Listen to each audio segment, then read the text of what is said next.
Okay guys, right here we're at the Pint Brewing Company, North Side, Pennsylvania, and we're just going to hang out, sample some stuff. I'm going to take home a bunch of things to try and review for you guys, and we'll just see if we get a chance to talk to anybody or do a little bit of a tour. Got my buddy here, Martin from Germany, enjoying Rumble Pills. So until we see you again, hopefully, cheers. Hi guys, we're here at Pint Brewing Company with Barrett. And he's just going to transfer some beer over here, so he's going to do a little work, and we're just going to watch him enjoy himself, and give you a kind of glimpse of inside the brewery. A lot of big conical fermenters. Copper mash tuns. And the water on the floor.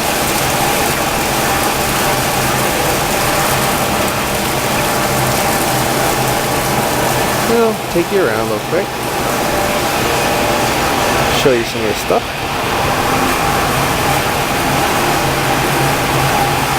Some cases. Big things.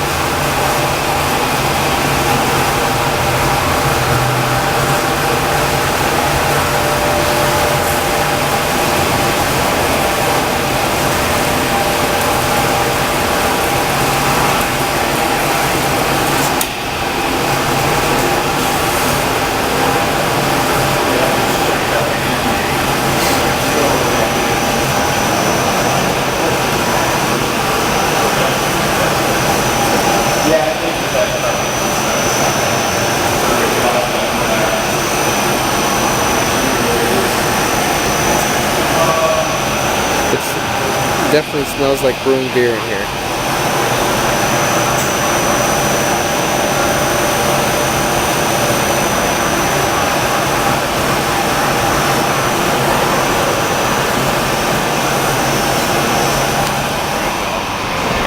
The neat part of that is myself, Sean Hallis, who is one of the other brewers.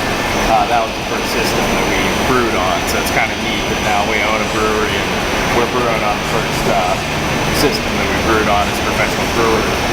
So it's a 15-barrel pub system, and then we've got 6 30-barrel fermenters and then 2 60-barrel fermenters. So we have to double batch or quadruple batch depending on what fermenter we're going into.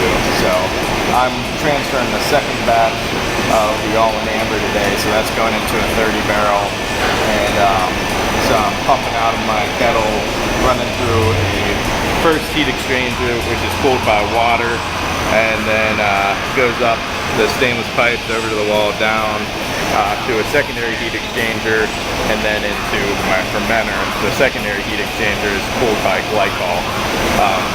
So coming off the first heat exchanger, we have chilled water going in, and then coming out heated from the wort that is cooling down, and we send that back through the boiler to heat it up some more, so then that's ready for our next brew for our batch tomorrow. So it's a pretty nice setup. And then if this was finishing up the first batch, we'd be using that hot water to immediately mash in the second batch. So it's nice to have that secondary heat source so that we can start our second batch as soon as we're transferring our first batch. So it saves some time on the day. Still a long day. I got here about 7 this morning. I'll probably be leaving maybe at 8 if I'm lucky. So that's typical for a double brew day. By the time you get both brews in and get everything cleaned, and it's not a cakewalk. No, it's a hard. No. Brewing's hard. Yeah, remember, kids, brewing's hard. We try to do it on shifts sometimes, where one guy will work say 7 to 4, and then the other one might come in around noon and work like noon to 9, something like that. Yeah. So we're still young and we're really busy, and today the way the schedule worked out, I just did the double brew myself. So it's one of those things. I'll do the double brew today, and then on Friday I'll probably get away with it, not doing as much. So when what got you into the whole full pint started brewing thing? Well, what got me into brewing professionally in the first place was I started home brewing in college, or dorm brewing, I guess you'd call it. I have a chemical engineering degree, and when I graduated, I looked around, didn't really see any engineering jobs that interested me, so I started looking into getting into brewing. I got an assistant brewing job, like I mentioned, at John Harvard's in Monroeville, and really liked it a lot and just kind of stuck with it. Was an assistant after that down in Morgantown at West Virginia Brewing Company, worked with Ned Strasser down there, and then I was the head brewer at Johnstown Brewing Company, and then I helped Andrew Maxwell get the Rivertown Poorhouse up in Monroeville started up. I was there for about 4 years, and then myself, Jake, Chris Stoffel, and Sean Halsey and I started Full Pint. They were brewing at different brew pubs. Halsey took over for me at Johnstown Brewing. He had also worked at a John Harvard's in Philadelphia, and Jake was working up at North Country Brewing in Slipper Rock. So it's kind of it's a neat because it's a pretty much a collaborative nature the way we design the beers. We kind of bounce ideas off each other. You know, some of us are better at certain parts of it, and others are better at the others. So I think 3 of us work pretty good. Plus, you won't stagger with all the new ideas. Right. Yeah. You won't stagnate. Full Pint Brewing Company, and we just wanted to see what about your beer and what beers you have on, and maybe what's your favorite kind of beer. Okay. Well, Chinooki IPA is our most popular beer, and it's a nice American IPA. So it's got a ton of Chinook hop character to it. We also have Cascade and Centennial in it as well. So, you know, it's a very hoppy beer. I hope it's not ridiculous, but it's bordering on absurd how much hops we put into the beer. But we put a lot of the hops in later on in the boil, so it's got a nice flavor and aroma to it, and the bitterness isn't too overpowering. Our second bestseller is the White Lightning, and that's one we won bronze medal at the Great American Beer Festival last year. So we were really excited about that. And it's just a nice Belgian white. It's brewed with orange, coriander, grains of paradise. Just nice, refreshing, traditional wheat beer. I guess since it has the grains of paradise, it's not 100% traditional, but that's a very that's one of my favorites. Yes, which is my favorite? I mean, I guess I'm on the label, so I guess I should say that one. I do drink that one a decent amount.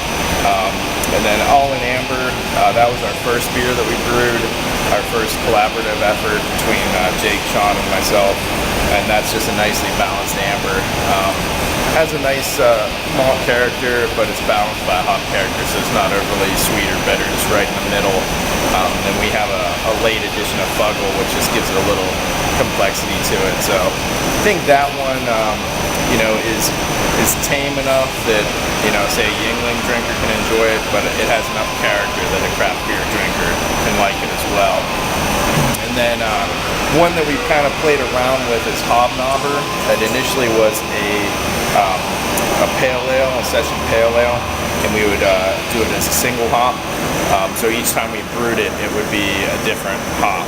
But what we found was it's a little too hard to market it, because we'd have our sales guy go around and sell someone on Simcoe, and then the distributor would deliver Northern Brewer. So it was a little too hard to control, and we're shipping beer to Ohio and Florida now, so we couldn't do it in the local market effectively.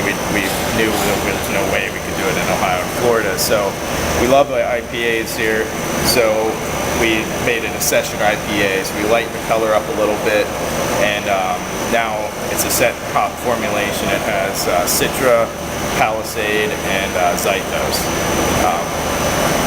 So that one is one we kind of tweaked recently, and then we also have our coffee porter is back right now. That one we take away and bring back. We're still young enough that we don't have a set seasonal rotation, but this time we brought it back pretty much the new year. So we're probably going to have that from, say, January to through August, and then come September we'll have Night of the Living Stout. So the Perky Bust is a robust coffee porter. It's aged on Guatemalan coffee, so it has a nice coffee character to it. I always think coffee porters are kind of funny, because the difference between a porter and a stout is porters don't have any roasted barley. So you put coffee in a porter. Well, what's coffee taste like? Roasted barley. So you're kind of making this hybrid porter slash stout by adding the coffee in there. And then Night of Living Stout, which, as I mentioned, that one will be coming back in September. That is a West Coast stout, so that's a very hoppy, roasty stout. And that one, you know, again, is one where I laugh at how many hops we dump into that beer. Especially, you know, used to brewing on a 7-barrel system, you know, we're just cutting open 11-pound bags of hops and just throwing them in there.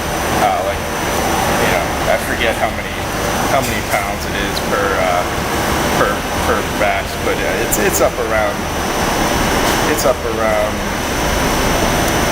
100 pounds per 15 barrels, so it's ridiculous how much hops are in that beer.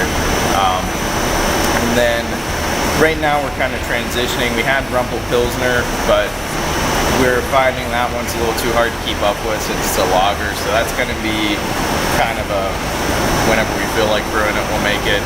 But we're going to come out with a Kolsch, so it's going to be a nice golden ale with a good hop character, but nothing ridiculous. But we're still debating the name on that one.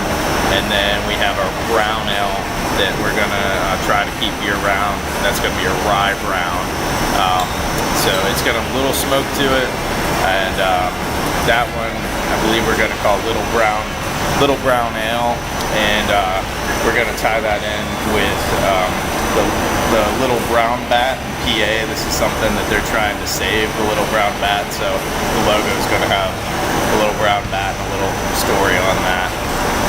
So that one we do have. It's going to be coming out in varieties right now, and then we're going to do an official release once we get the official label made up. But we made these generic labels, generic beer labels, so that we can kind of do some testing and put them in this generic label until we really fine-tune the recipe, and then we can fully release it. So those are the beers that we keep all the time. Then we also have the Tri-PA, which is an Imperial IPA. So we love IPAs. We have a Session IPA, a regular IPA, and then a Tri-PA. And the Tri-PA is just a big hoppy beer. It's about 11% alcohol, and that's brewed with Cascade, Centennial, and Summit. And that's just a big hoppy, powerful beer. So that's another one that we keep year round. And then we have the Rye Rebellion, which was just that's more of a February release, and that's a Rye Imperial Stout aged in rye whiskey barrels. So just a very big, powerful beer. And then we're coming out with the Spruce here pretty soon, so we've had a lot of beers. That's the nice thing about bottling. You can just get labels printed up and come out with beers. So we're always up to something. We've got collaboration brews coming out for Craft Beer Week. We did a Belgian Black IPA with Helltown and Penn, and then Jake went up to Lavery and did an IPA with Jason up there. So yeah, we've got all kinds of beers going on right now. Well, thank you. Yep. Yeah.